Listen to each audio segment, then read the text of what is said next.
Hello friends, आप सभी का स्वागत है हमारे यूट्यूब चैनल पे। आज के इस वीडियो में हम बात करेंगे शिक्षक, शिक्षण और तकनीकी यानी टीचर्स, टीचिंग एंड टेक्नोलॉजी की बातें करेंगे। वो क्वेश्चंस डिस्कस करेंगे जो क्वेश्चंस बहुत इंपॉर्टेंट हैं और जिन क्वेश्चनों को आप सभी को पढ़ना चाहिए। ये क्वेश्चंस आपके एग्जाम में हो सकते हैं। लगभग 15 से 20 क्वेश्चन के बीच में हम आपको बताने वाले हैं जो इंपॉर्टेंट प्रश्न है हर एक यूनिट से। अगर इतने प्रश्नों को ध्यान दे लिया जाए तो 101% डन है, आप अपने एग्जाम में एक बेहतर स्कोरिंग कर पाएंगे। तो फ्रेंड्स, आप सभी को पता है अभी कल आपके एग्ज़ाम की डेट आ चुकी है। 15 जून से आपके एग्ज़ाम्स हैं, तो आपके एग्ज़ाम बहुत नियर में हैं, बहुत नज़दीक में हैं। अपनी तैयारियों को बढ़ा दीजिए। आप बिल्कुल भी वेट मत करिए किसी भी चीज़ का। खुद से जितना ज़्यादा हो सके बेहतर से बेहतर करने की कोशिश करो, खुद से पढ़ने की कोशिश करो, लिखने की कोशिश करो, आप बेहतर कर पाएंगे।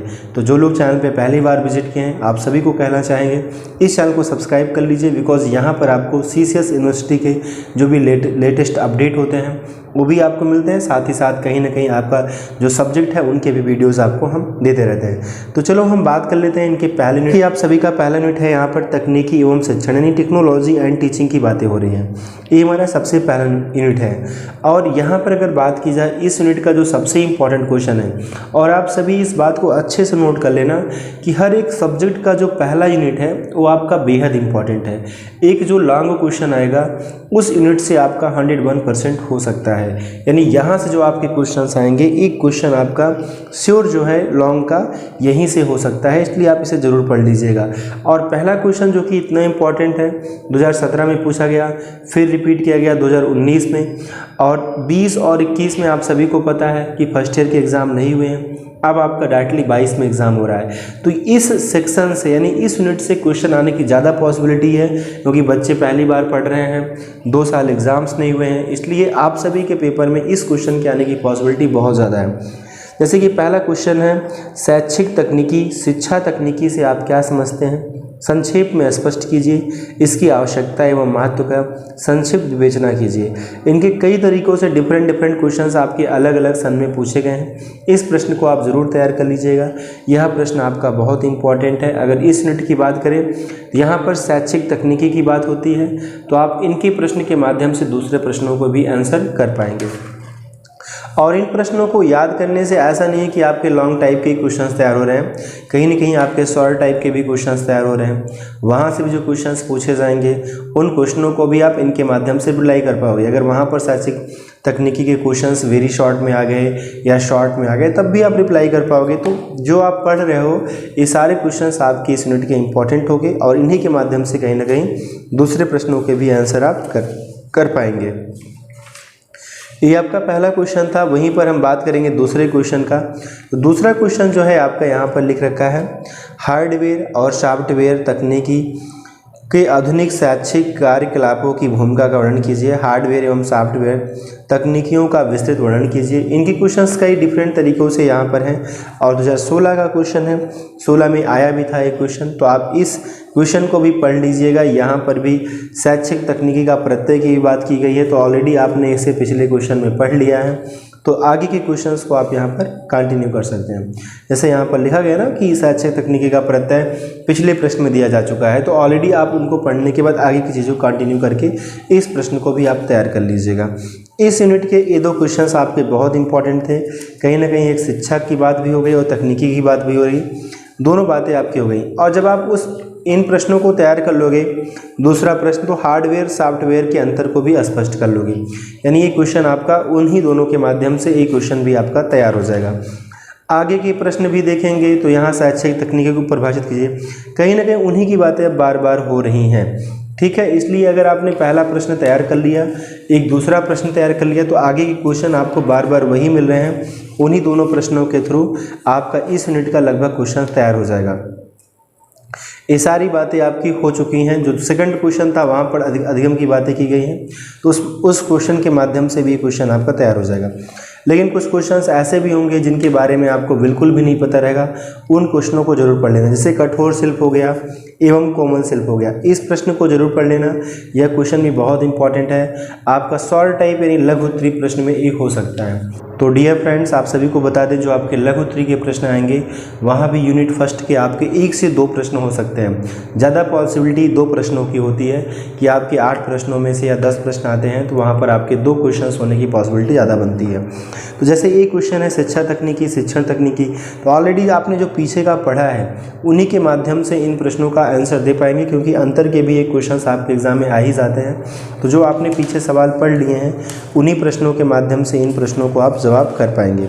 बाकी जो आपके अति लघु उत्तरीय प्रश्न हैं इनको जरूर पढ़ लेना, जो वस्तुनिष्ठ प्रश्न हैं इनको भी पढ़ लेना, क्योंकि आप सभी को पता है लगभग यहाँ से 10 प्रश्न आपके आते हैं। 10 में से 8 प्रश्नों को आपको करना रहता है। जैसे कि मैंने पिछले वीडियो में आपका फर्स्ट ईयर के पेपर का पैटर्न 2019 का डाला था। अभी इस सत्र का क्या होगा, डेट शीट आने के बाद क्लियर हो जाएगा। डेट शीट नहीं आई है, आपके एग्ज़ाम का डेट आया है, इस चीज़ को लेकर बिल्कुल भी कन्फ्यूज मत होइएगा अभी। तो जैसे ही आपका डेट शीट आएगा ये चीज़ें हम आपको कंफर्म करा देंगे अपने वीडियो के माध्यम से। अब हम बात करते हैं यूनिट 2 की। यहाँ पर बात हो रही है शिक्षण के कार्य यानी टास्क ऑफ टीचिंग, और यहाँ भी हमने पहला ही क्वेश्चंस वेरी इंपॉर्टेंट लिखा है। 2016 और 2017 में 2 बार ये क्वेश्चन रिपीट किया गया, अगेन एंड अगेन, ठीक है। फिर उसके बाद 2018-19 पेपर हुआ, 20-21 आपका लॉकडाउन लगा, प्रमोट कर दिए गए बच्चे, 22 में फिर से आपका पेपर हो रहा है। इस प्रश्न को आप जरूर तैयार कर लेना। शिक्षण की विभिन्न अवस्थाओं की संक्रियाओं का सविस्तार कीजिए, शिक्षण का अंतःक्रिया अवस्था का संक्षिप्त वर्णन कीजिए। इस प्रश्न को भी आप तैयार कर लीजिएगा इस यूनिट का। वहीं पर आपका एक दूसरा भी प्रश्न इस यूनिट में आ जाता है, शिक्षण के विभिन्न स्तर कौन से हैं। अब ध्यान देना, जब आप यहाँ आगे बढ़ेंगे तो एक क्वेश्चन थोड़ा सा ज़्यादा इंपॉर्टेंट होता है, स्मृति स्तर का शिक्षण, ठीक है, बोध स्तर का शिक्षण, इनके बारे में भी आप तैयार कर लेना, क्योंकि इनके आपके इंडिविजुअल भी क्वेश्चंस आ जाएंगे वेरी शॉर्ट में या शॉर्ट टाइप में। जैसे शॉर्ट टाइप में आ गया बोध स्तर के शिक्षण को समझाइए, तो ऑलरेडी ने आपने लॉन्ग क्वेश्चन को पढ़ लिया है, स्मृति को भी पढ़ लिया है, बोध को भी पढ़ लिया है, तो आप इन प्रश्नों के आंसर बड़े आराम से दे पाएंगे। और एक क्वेश्चन बहुत इंपॉर्टेंट है, इस बात को ध्यान देना, ये बोध स्तर आपका एक क्वेश्चन यहाँ से बन जाएगा, लघु उत्तरीय में या शॉर्ट में, आपके किसी में बन जाएंगे, लघु उत्तरीय में या वेरी शॉर्ट में या आपके लॉन्ग टाइप में। वेरी शॉर्ट का तो बात नहीं कर सकते, लेकिन लॉन्ग टाइप या आपके शॉर्ट टाइप के क्वेश्चंस हो सकते हैं। अगला क्वेश्चन है चिंतन स्तर के शिक्षण के लिए क्या सुझाव है। जैसे 3 स्तर आपने पढ़ा, ध्यान देना, एक आपने चिंतन स्तर, एक आपने स्मृति स्तर और एक आपने बोध स्तर। तो तीनों में से कोई ना कोई एक क्वेश्चन आपका हो जाएगा, एक बार जरूर ध्यान देना। बाकी अति लघु उत्तरीय, बहुविकल्पी, रिक्त पदों का भरना, सत्य असत्य, ये सारे क्वेश्चन आप जरूर पढ़ लीजिएगा, ठीक है। चलो यूनिट 3 की बात करते हैं। यूनिट 3 में शिक्षण सामग्री एवं शिक्षण की बातें हो रही हैं। यहाँ पर हमें जो क्वेश्चंस तैयार करना है उसकी मैं चर्चा करूँगा। तो ये सारे क्वेश्चंस जो मैं आपको बता रहा हूँ ये आपके बेहद इंपॉर्टेंट क्वेश्चंस हैं। जैसे यहाँ पर अगर आप देखेंगे, यहाँ पर जो हमारा क्वेश्चन इंपॉर्टेंट है, एक क्वेश्चन है अचल चित्र एवं चलचित्र फिल्म परिक्षेपक क्या है, और संक्षेप में अर्थ कीजिए, अर्थ मतलब स्पष्ट कीजिए। तो इसको भी आप जरूर पढ़ लीजिएगा, ये भी आपका बेहद इंपॉर्टेंट क्वेश्चन है, क्योंकि कुछ चीज़ें नई होती हैं जिनके बारे में आप बिल्कुल नहीं लिख पाते हैं, जब थोड़ा बहुत पढ़े रहते हैं तभी आप लिख पाते हैं। तो इस प्रश्न को आप जरूर पढ़ना। वहीं पर आपका अगला जो क्वेश्चन है, दूरदर्शन से आप क्या समझते हैं, दूरदर्शन की शैक्षिक उपयोगिता को स्पष्ट कीजिए। अब देखो, इस प्रश्न को आपको याद नहीं करना पड़ेगा, ऑलरेडी कहीं ना कहीं दूरदर्शन से, टेलीविज़न से आप सभी जो हैं पहले से परिचित हैं। बस थोड़ा बहुत पढ़ लेंगे तो आपके दिमाग में शब्द आ जाएंगे इनको लेके कि किस तरीके से हमें शब्दों को लिखना है। और ये सारे क्वेश्चंस आपके लॉन्ग, या वैसे लॉन्ग में ज़्यादा पॉसिबिलिटी नहीं बनती है, लेकिन शॉर्ट टाइप के क्वेश्चन में पॉसिबिलिटी आपकी बनती है। इस क्वेश्चन को आप जरूर ध्यान देना बच्चा, एडगर डेल का अनुभव त्रिकोण, इसको हमने वेरी इंपॉर्टेंट क्वेश्चन लिख रखा है। तो एक क्वेश्चन आपका इंपॉर्टेंट है भी, तो एडगर डेल का अनुभव त्रिकोण, इसके बारे में जरूर पढ़ लीजिएगा। एक क्वेश्चन भी आपका बहुत इंपॉर्टेंट है, ठीक है। और कुछ ऐसे डायग्राम अगर क्रिएट कर देंगे तो इनका इम्पैक्ट जो है आपके एग्जाम में कुछ ज़्यादा ही पड़ जाएगा, इसलिए इस क्वेश्चन को आप तैयार कर लीजिएगा। ये वेरी इंपॉर्टेंट क्वेश्चन की श्रेणी में आता है आपके। आगे अगर हम बात करें इस यूनिट से, तो और आपके यहाँ जो क्वेश्चंस दिख रहे हैं, अभी ऐसे क्वेश्चन नहीं है यहाँ पर, लेकिन एक क्वेश्चन मैं आपको कहूँगा यहाँ पर, जिसे श्रव्य द्रव्य सामग्री का वर्गीकरण कीजिए। ये भी क्वेश्चन मैं आपको कहूँगा वेरी इंपॉर्टेंट क्वेश्चन है। इस प्रश्न को भी आप जरूर तैयार कर लीजिएगा, यह क्वेश्चन भी आपका बहुत इंपॉर्टेंट है, ठीक है। बहुत सारे बच्चे कहते हैं सर उनके पास विद्या के क्वेश्चन, विद्या बैंक है, तो वो कैसे पढ़ें। तो प्यारे बच्चों, अपनी बुक से पढ़ो, जो हम जिनके बारे में यहाँ बात कर रहे हैं श्रव्य द्रव्य के बारे में, और वहाँ भी अगर आपको इस यूनिट में क्वेश्चंस मिलने डन है, इनके बारे में आप वहाँ पर जरूर पढ़ लीजिएगा। अगला जो क्वेश्चन होगा हमारा, टेली कॉन्फ्रेंसिंग से क्या है वर्णन कीजिए।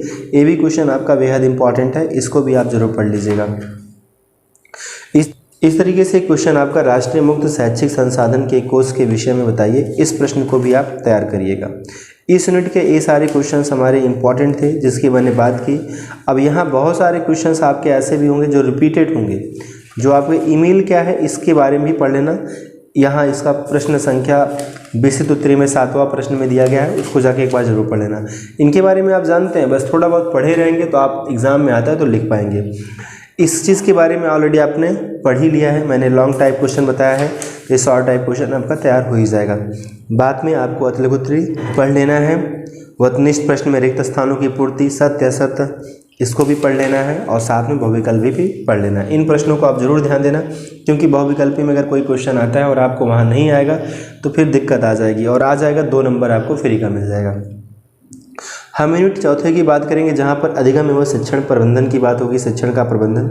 यहाँ पर हमारा पहला ही क्वेश्चन वेरी इंपॉर्टेंट है, 2017 में भी आया था, 2018 में भी आया था, 19 में पेपर हुआ नहीं आया, 20-21 प्रमोट किया गया, 22 में आपका पेपर होने जा रहा है। क्वेश्चन है, शिक्षण अधिगम प्रबंधन व्यवस्था से आप क्या समझते हैं, स्पष्ट कीजिए। शिक्षण अधिगम व्यवस्था का विभिन्न स्वप्नों को समझाइए। जैसे आपने पहला यूनिट पढ़ा था, वहाँ भी शिक्षण अधिगम के बारे में क्वेश्चंस थे, तो जब आप वहाँ तैयार किए हैं, वहाँ भी मैंने इंपॉर्टेंट बता रखा है। अगर उन क्वेश्चनों को आप तैयार किए रहेंगे तो यहाँ पर आपको काफ़ी हेल्प मिल जाएगी। ज़्यादा चीज़ें लगभग कॉमन रहती हैं, क्योंकि सेम ही बुक है, तो इसलिए इनकी चीज़ें लगभग कॉमन रहती हैं, इसलिए इसे एक बार आप तैयार कर लीजिएगा। एक क्वेश्चन आपका इस यूनिट से इम्पॉर्टेंट क्वेश्चन था। अगर हम और आगे बढ़ेंगे इस यूनिट में, तो यहाँ पर कुछ क्वेश्चंस हमें और भी मैंने लिख रखा है। जैसे यहाँ पर अभिप्रेरणा से आप क्या समझते हैं, संक्षेप में स्पष्ट कीजिए, विभिन्न प्रकारों का वर्णन कीजिए। ये भी क्वेश्चन आपका बहुत इंपॉर्टेंट है, इस प्रश्न को भी आप तैयार कर लीजिएगा। ये क्वेश्चन भी आपका बहुत इंपॉर्टेंट है। हम आगे बढ़ते हैं, जैसे ही आगे बढ़ेंगे यहाँ पर, हाँ, एक क्वेश्चन मैं आप बच्चों आप सभी को कहना चाहूँगा, और ये क्वेश्चंस आने की 100% संभावना बनती है, इसको मैं बिल्कुल नहीं इग्नोर कर सकता हूँ। मूल्यांकन से आप क्या समझते हैं, ये आपका लॉन्ग टाइप में क्वेश्चन आ सकता है, वेरी वेरी इंपॉर्टेंट के श्रेणी में रखिएगा। एक क्वेश्चन आपका लॉन्ग टाइप में आ सकता है, इसकी आने की पॉसिबिलिटी लगभग है, तो इस प्रश्न को जरूर तैयार कर लीजिएगा। यहाँ से एक क्वेश्चन जरूर आ जाएगा बच्चा, वो चाहे आपका शॉर्ट में आ जाएगा चाहे लॉन्ग में आएगा, लेकिन एक क्वेश्चन आपका जरूर आएगा। इस प्रश्न को आप जरूर पढ़ लीजिएगा, ठीक है, इस प्रश्न को आप जरूर तैयार कर लीजिएगा। तो ये सारे क्वेश्चंस कहीं ना कहीं बेहद इंपॉर्टेंट क्वेश्चंस हैं। शिक्षण नियोजन से आप क्या समझते हैं, शिक्षण नियोजन भी एक आपका इम्पॉर्टेंट प्रश्न है, इस प्रश्न को भी आप जरूर पढ़ लीजिएगा। यह प्रश्न भी आपका एक इम्पॉर्टेंट है। प्रेरणा अभिप्रेरणा की विधियों को संक्षेप में वर्णन कीजिएगा, वेरी वेरी इंपॉर्टेंट क्वेश्चन। सारे क्वेश्चंस आपके शॉर्ट टाइप में हो सकते हैं, तो इन प्रश्नों को आप एक बार जरूर देख लीजिएगा, अच्छे से तैयार कर लीजिएगा। ये सारे क्वेश्चंस आपके इंपॉर्टेंट हैं। अति लघुत्तरी जरूर पढ़िएगा, वस्तुनिष्ठ प्रश्न जरूर पढ़िएगा, रिक्त स्थानों की पूर्ति के बारे में बात हो रही है, बहुविकल्पी भी आप पढ़ लीजिएगा। अब हम बात करेंगे आपसे 5 यूनिट की, जहाँ पर बातें होंगी शिक्षण व्यूह रचनाएं एवं शिक्षक व्यवहार में सुधार, ठीक है, इसके बारे में अब हम बात करेंगे। यहाँ पर जो हमारा सबसे इम्पॉर्टेंट क्वेश्चन होगा वो हमारा ये क्वेश्चन नहीं होगा, तो सबसे इम्पॉर्टेंट क्वेश्चन की श्रेणी मैंने यहाँ पर लिख रखा है, परियोजना व्यूह रचना के संक्षेप में वर्णन कीजिए। परियोजना व्यूह रचना का संक्षिप्त विवेचना कीजिए। खोज एवं योजना शिक्षण अभियोग का प्रत्यय विधि गुण दोषों में स्तर। 2018 क्वेश्चन था, एक क्वेश्चन आपका इंपॉर्टेंट प्रश्न है, इस प्रश्न को आप जरूर तैयार कर लीजिएगा। आगे बढ़ेंगे, एक तो आपने परियोजना पढ़ा, दूसरा आप अन्वेषण व्यूह रचना पढ़ेंगे, इसको भी आप पढ़ लेना, क्योंकि यहाँ से दोनों में से कोई एक क्वेश्चन आपका हो सकता है। ये दोनों क्वेश्चन आपके इंपॉर्टेंट हैं, लॉन्ग में भी हो सकते हैं और वेरी शॉर्ट में भी हो सकते हैं और शॉर्ट में भी हो सकते हैं। लॉन्ग में और शॉर्ट में दोनों में पॉसिबिलिटी ज़्यादा बनती है। अगला जो क्वेश्चन होगा ये होगा हमारा क्रियात्मक अनुसंधान से आप क्या समझते हैं। ये भी क्वेश्चन बहुत इंपॉर्टेंट है, आपका वेरी शॉर्ट में तो नहीं कहेंगे, लेकिन शॉर्ट टाइप के क्वेश्चनों में हो सकता है, ठीक है। हालांकि यहाँ पर लॉन्ग में दिया गया है, लेकिन ये सारे क्वेश्चन आपके शॉर्ट टाइप में हो सकते हैं। व्याख्यान विधि के दोष, व्याख्यान के बारे में आप जरूर पढ़ लेना बच्चों, एक क्वेश्चन हमें व्याख्यान से जरूर तैयार कर लेना है। यहाँ से भी आपका एक क्वेश्चन, इस यूनिट का एक क्वेश्चन इंपॉर्टेंट है, व्याख्यान आपका शॉर्ट टाइप का जो क्वेश्चंस होता है वहाँ पर आ जाएगा। और वहीं पर आप सूक्ष्म शिक्षण की उपयोगिता, इसको भी जरूर देख लेना, ठीक है। ये सारे क्वेश्चंस आपके इंपॉर्टेंट में आते हैं। बाकी वेरी शॉर्ट क्वेश्चंस को आपको पढ़ ही लेना है, वेरी शॉर्ट को नहीं छोड़ना है। और बहुविकल्पी जो है, ऑब्जेक्टिव टाइप के रिक्त स्थानों की पूर्ति, इन सारे प्रश्नों को तैयार कर लेना। अब हम बात करेंगे आपसे यूनिट 6 की, जहाँ पर बातें होंगी शिक्षकों के वृत्तिक विकास के बारे में। यहाँ पर जो हमारा सबसे इम्पॉर्टेंट क्वेश्चन होगा वो क्वेश्चन हमारा ये होगा। सेकेंड क्वेश्चन होगा, शिक्षक मूल्यांकन में कौन कौन सी विधियाँ हैं, उदाहरण सहित व्याख्या कीजिए। शिक्षक मूल्यांकन में कौन सी विधियाँ हैं, किन्हीं दो विधियों के विस्तृत व्याख्या कीजिए। ये क्वेश्चंस कई बार देखो एग्जाम में 2019 में आया है, 2017 में आया है, तो क्वेश्चंस कई बार आए हैं और ये इंपॉर्टेंट क्वेश्चन की श्रेणी में है। इस बार इसको भी आप अच्छे से तैयार कर लीजिएगा। ये क्वेश्चन आपका एक इम्पॉर्टेंट प्रश्न में आता है। आगे अगर हम बात करेंगे तो यहाँ पर शिक्षक स्वायत्तता से आप क्या समझते हैं, ये भी आपका बहुत इंपॉर्टेंट है। और दूसरा, जवाबदेही से आप क्या समझते हैं, इसको भी आप पढ़ लीजिएगा। इसका आंसर पीछे दिया गया है, लेकिन जरूर पढ़ लीजिएगा जवाबदेही का महत्व क्या है। जब आप इस प्रश्न को तैयार कर लेंगे तो क्वेश्चन आपका हो ही जाएगा। इस तरीके से आपका हम देख पा रहे हैं इस यूनिट के भी लगभग सारे क्वेश्चन हो गए। अतुलवित्री, बहुविकल्पी, सारे प्रश्न आपको जरूर तैयार कर लेने हैं। तो आज की इस वीडियो में सिर्फ इतने ही इंपॉर्टेंट क्वेश्चन थे जो आप सभी को तैयार करना है। आप तैयार किए रहेंगे तो अपने एग्जाम में एक बेहतर स्कोर कर पाएंगे। तो वीडियोस कैसे लग रहे हैं आप फ्रेंड्स ज़रूर बताइएगा। इन वीडियोस को आप जितना ज़्यादा हो सके लोगों के पास शेयर कर दिया करो, फैला दिया करो, ताकि बहुत सारे कैंडिडेट्स हमसे जुड़ पाएँ और हम आपके लिए और भी बेहतर वीडियोस ला पाएँ। सो थैंक यू, आज के लिए इतना ही। जय हिंद।